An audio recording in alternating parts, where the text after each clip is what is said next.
my parents' marriage got worse and worse, but they stayed together.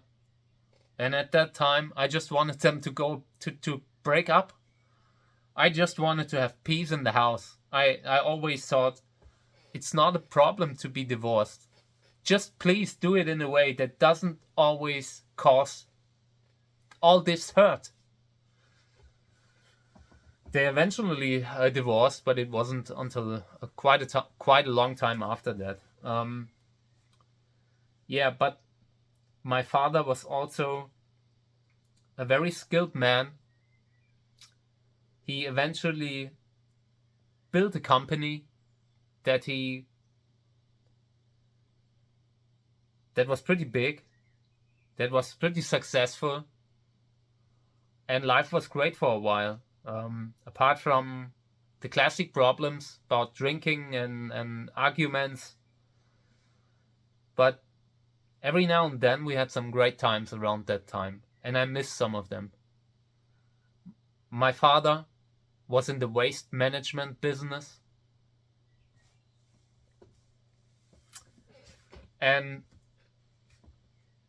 I sometimes watch The Sopranos, and it struck me so bad because there's so many similarities to the life of them and the life that I had, that it was very, very uncanny. So my father had a waste management company. They worked with acid, with all kinds of chemicals. They had all these huge bathtubs full of acid to strip the paint of all kinds of industry stuff. They did recycling, everything that had to do with waste and how to get rid of waste. That company had maybe 20 to 30 employees, and he gave work to a lot of friends, a lot of people. He was there for friends who needed help.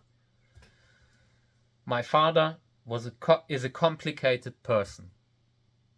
I don't think there are any villains in my story. My father definitely isn't one.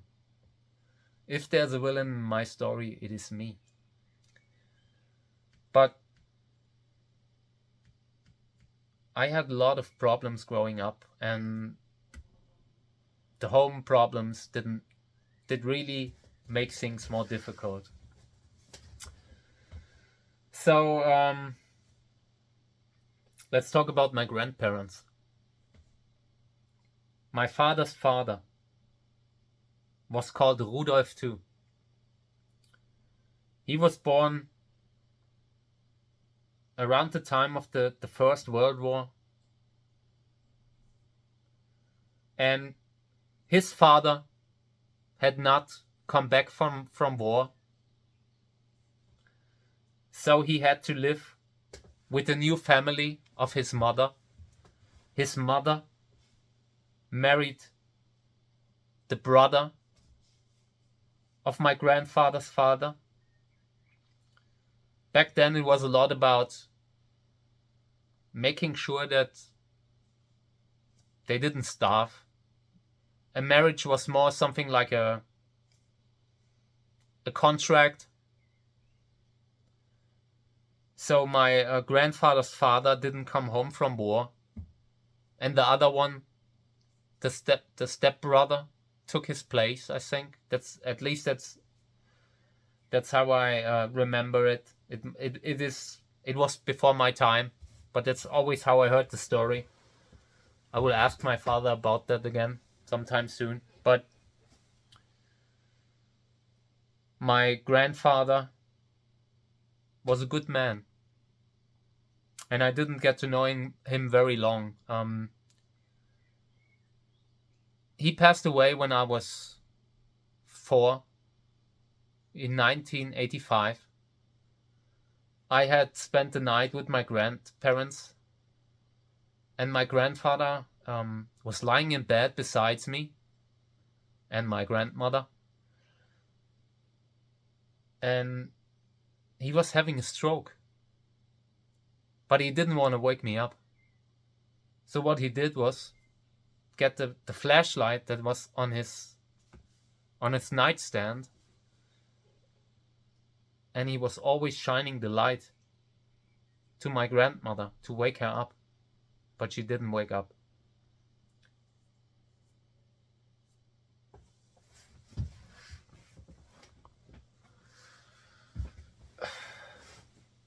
I always blamed me for that. I know it wasn't my fault, but I blamed me.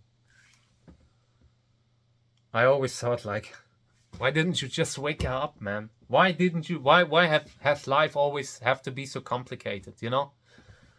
My grandfather was a good man, and I miss him. My grandfather built the house that I grew up in. He built that house from scraps, from Second World War scraps, stuff that they stole from the bunkers of the remnants and the rubble of the World War. And he built a house from it. They were poor. My grandfather had been in a prisoner of war after the war. He was a German soldier. And he paid for it. He spent years in a Russian prison, war prison. And he never talked about it again. Never. I think there were good reasons for it. I've seen his deployment and all. Lots of bad names, bad city names. And I wish I could have been able to talk to him about it. Just asking, how was it back then? Not even about talking about blame. Because back then, life has been difficult for them too. Everyone who said no had a rough time too. So not only about saying, why did you guys do this, but how was it? You know? And just so we can learn from the failures and the mistakes of the past, you know? So yeah, my grandfather passed away in 1985. And it was one of the things that influenced my youth, because I always regretted it. At that time when he passed away, my grandfather was a music teacher. He taught piano. He gave piano lessons, guitar lessons. And at the time he passed away, I could already play. But then he passed away and I forgot it all. And today I can no longer play. And I regret it. I would love to play the guitar again. I got me one. But it's difficult to get back in when you did something as a child. I have no recollection of it. Yeah, that was 1985. 1986. We were living in a small place, still poor, but things were going up. My grandmother had lived alone for a while but couldn't anymore. Things were just difficult for her. My parents lived with her for a while. And eventually they made the decision that she would go into assisted living facility. I can't tell you why. Like, who made the decision? I don't think my grandmother wanted it, because she hated it. But then again, my grandmother wasn't an easy person. My grandmother, I always heard this story, and I do not know if it was true, but they always told me this story that my grandfather had 2 heart attacks from painting the house with my grandmother. She was obviously a complicated person, but I see a lot of similarities to Lydia from The Sopranos. One of my earliest memories of her, of my grandmother, was that we were in this assisted living facility, which was in the Black Forest in Germany. Villingen-Schwenningen was the city, and we had to drive there for a very long time, hours. And when we got there, one of the first memories that I have is that my grandmother always said, "I wish the Lord would take me now." And that is one of the few things that I remember about my grandmother. And I'm sure she wasn't always like that, but that's all I remember. And at the time, I couldn't deal with it. It always made me so sad because I loved my grandmother. I was happy to see her, and I just wanted to spend time with her. And every time we went there, it was like in The Sopranos. It was like Tony arguing with his mother. My father and his mother arguing like that. It was just a matter of 10 minutes. And everyone was crying. Yeah. So we visited her from time to time. But I was sad that she was there. I didn't like it. I didn't like that she was so far away. I missed my grandparents, both. All of them. Also the other side of the family I loved very much. And yeah. So towards the 90s, my other grandfather died. I think 1989. The father of my mother. He was called Edgar. And he was a painter. He had painted all these air deaths. These from the Bruce Willis movie, like Die Hard and all, that movie. These vents and all, airway shafts. He painted them inside with lead paint, and there was asbestos everywhere. So he died as a young man. Not young, but maybe barely over 50. And he passed away from lung cancer. And the time I remember with him was just bad. Because I only got to know him when he was sick. And I regret that because I heard good stories. He must have been a funny man. I would have loved to get to know him. But unfortunately, it never happened. In that way. One of the few memories that I have of my grandfather Edgar was that he punched me. And that was because the chemo drove him insane. They locked him up, but he wanted to go home. He was so sick that they locked him up, and he just wanted to go home. So he fled the hospital and walked home a day in pajamas, and almost froze to death at that time. And when he came, they were horrified and locked him up again.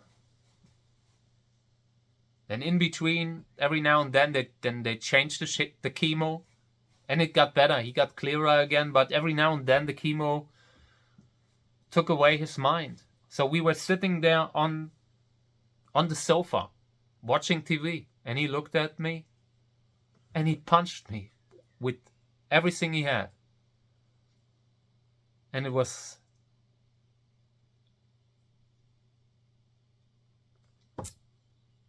difficult, because as a child you do not understand. Today I do. Today I would love to say, I'm so sorry that this happened to you. To him. Not to me. To him. Yeah, and this is one of the few memories that I have of my grandfather, of the other grandfather. It was so bad at the time that the pain kind of caused problems for the whole family.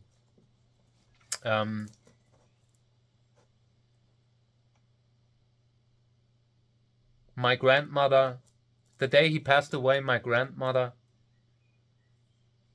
had an injury on her hand from shock. She had been cutting stuff and had accidentally injured herself, and everything was full of blood.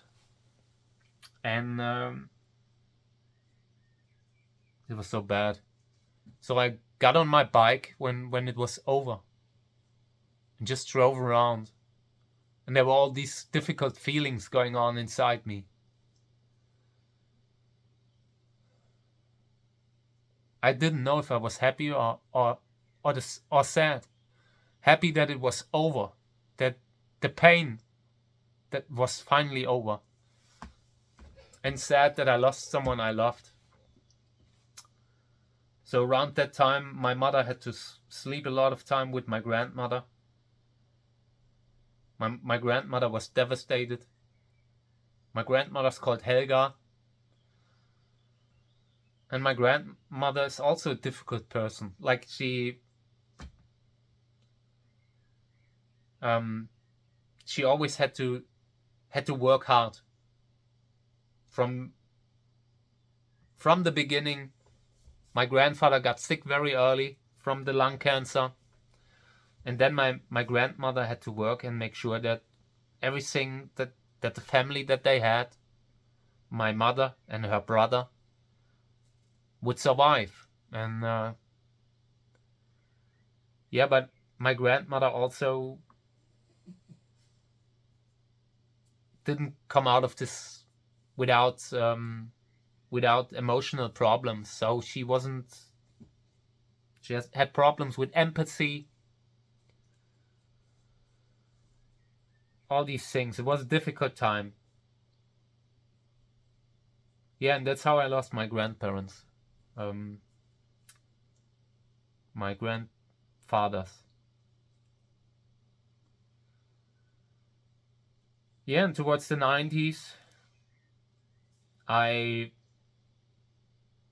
went to school, been trying to get my stuff together, but it never really happened. I always had problems with school. I realized I'm just not made for this kind of stuff, for this kind of career. It was boring me. I had problems focusing. It wasn't the intelligence. I'm a very intelligent guy. I can't deal with the way it was taught in school. I couldn't function like that. So yeah, I barely made it through the next school, always having issues, but I thought to myself, you know what? Just finish this school and start working hard. Go to like construction. Little did I know that how much work that would be. Later I would find out when I had a little job at a company called John Deere.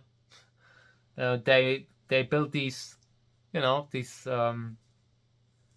machines for farming and all. And I was working there just for a month, but it was like something that I had never had before. That kind of work. We had to like build stuff from metal. I don't know if they just did it to give us something to do, or if that was something they always did, but it was hard work. And I just realized that construction work or any kind of this kind of hard physical labor wasn't for me. So I continued to go to school, and I put myself together. I actually functioned for a while. I had my first girlfriend that I mentioned earlier. We were together, I don't recall how long, maybe 5-6 years, maybe longer, but she gave me chlamydia. She was dishonest, and it was a pretty unfortunate situation for me. So I got to realize that sometimes, yeah, the first love will not be the last. It took a while to learn that. So I always went from one relationship to the next, and every one of them had kind of problems. I don't know what it was about me. Today I know I was the problem. But at the time I was always looking for something in other people. But today I know I should have fixed myself. But I was so far away from that. Yeah. What else?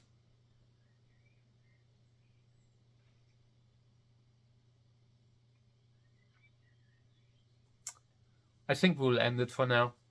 I think this is enough. This will give me time to think it all through.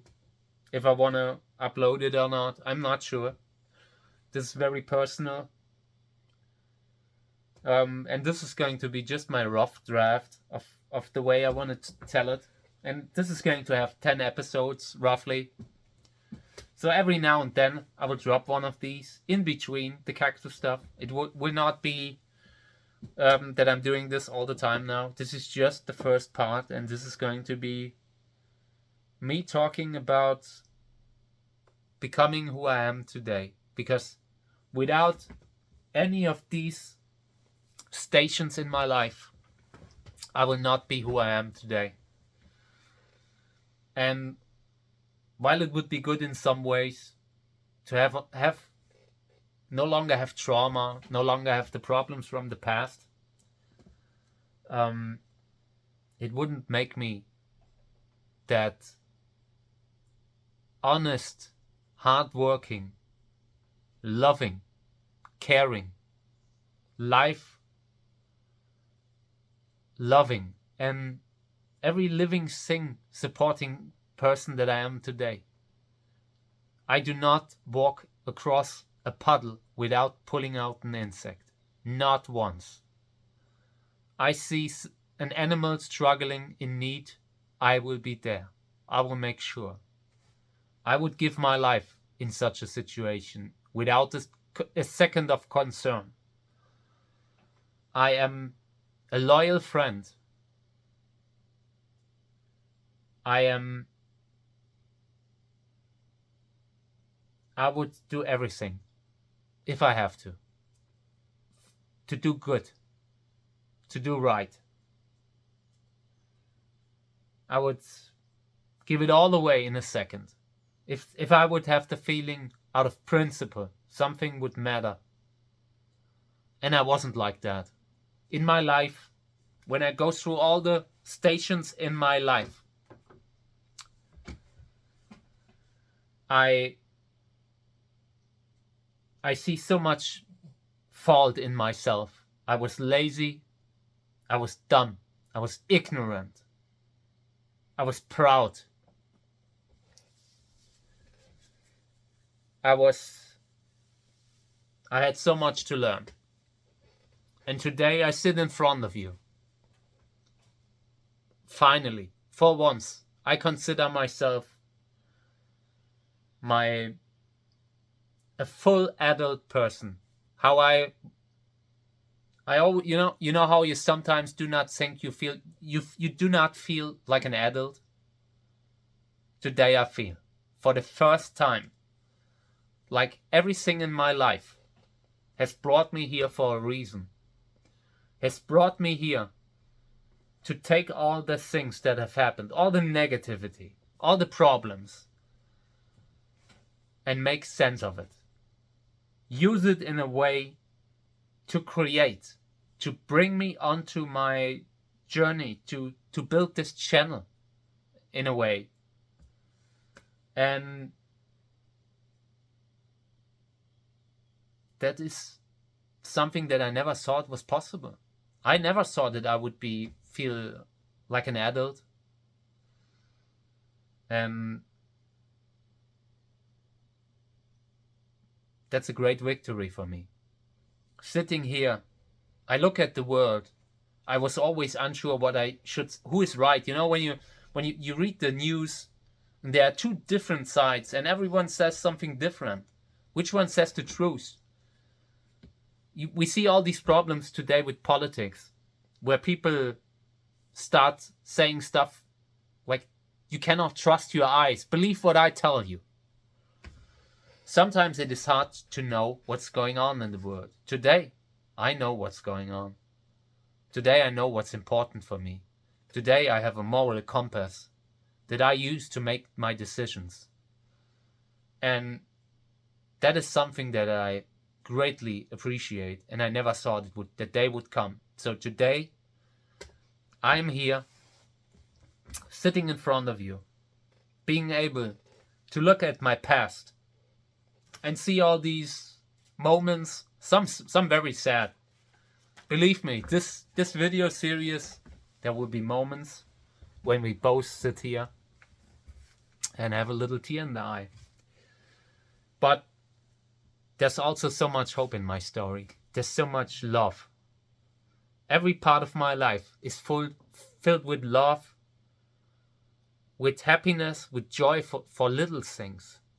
Like a nice Halloween evening where you watch a horror movie, where you spend time with your loved ones.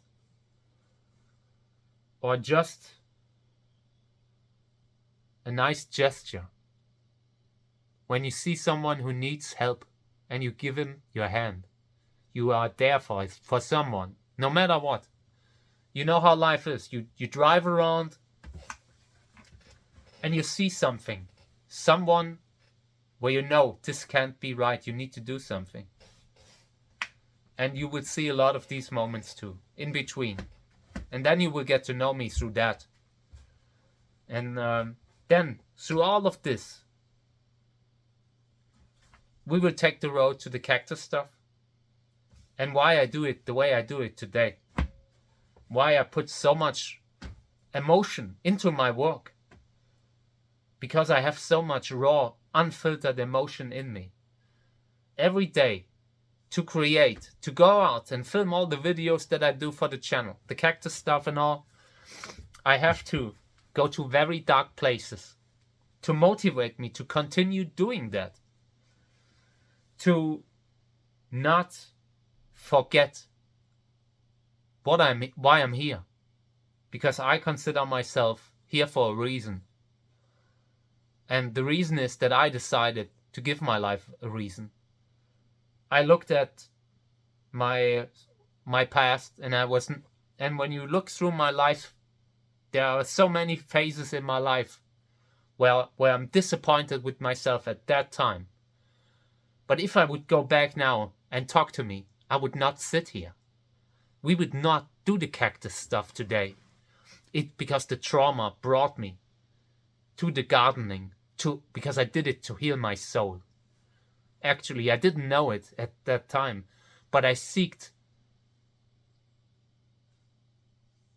help. I was seeking a way out of the pain, and my cactus stuff was that.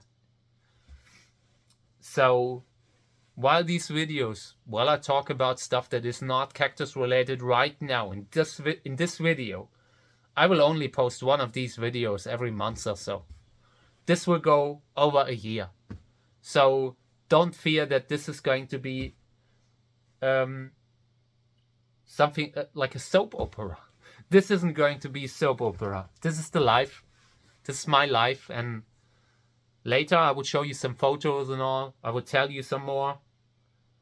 Not everything. I don't want to talk about personal information of other people. I will not show you people who from outside the family and all. But you will get to know me. Just so you understand why sometimes in a video I look at a flower and start crying. It's just, there's so much in me. I have so many raw emotions, and it brought me here. They are both my big strengths, my biggest strengths, and my biggest weakness. And I don't see it as a weakness. I just say it is a weakness because a lot of people perceive it as one, but it isn't. It takes immense strength to live the life that I lived and sit here today and do what I do today and not have it all keep you from reaching your goal. And that is why I'm doing this. I want to make very clear, even people like me who had a hard upbringing can use it in a way that frees you eventually, that frees them, that you can create. You can become what you always wanted to be, what you always dreamt about, but the past has always been holding you back. The past has no power here. The past is over. The only thing that really matters is the presence now. And I'm sitting here in front of you, the best version of myself that I could have ever become. I carry pain, I carry scars, but it is integral to who I am. And by hearing about it, you will understand it all. It will all make sense eventually. So thank you for being here. At this point, I think I will upload it. This is a huge step for me because I never talked about this before. So I will only drop these by surprise every now and then, but this is the first one. And if it works, if people like it, there will be more. But just know there are parts of my story that will make you sad. It is not my goal. My story is not a sad story. My story is not a sub story. My story is a story of pain and how to overcome it. How to see the pain and take it as a motivational tool to create something that has soul. Because what I do now, everything I put out, every video, you can see my soul in it. You can see my heart. You can see that I have a great admiration for the beauty of life and for beauty of things. So we will do this together. Maybe I'll stop at one day because I feel like it's not working. But right now, I feel like this video worked. So thank you for being here. I will end this video now. There will be a second part, but I'm not sure when. But just know that I'm trying to not overdo it on the channel. I do not want to turn my cactus channel into something else. That's not what's going to happen. This is just to provide a little bit of character depth, so you know about the character development that I've had in my life, from the spoiled little kid that I was, like, where I took everything for granted, but karma gave me another chance. So I'm standing here in front of you now, and I want to take you on my journey for the future, for what we will build with this channel. There will always be the cactus stuff and all, and I will always be me too. I try to combine both things. I'm not sure if it will work, but this is my story.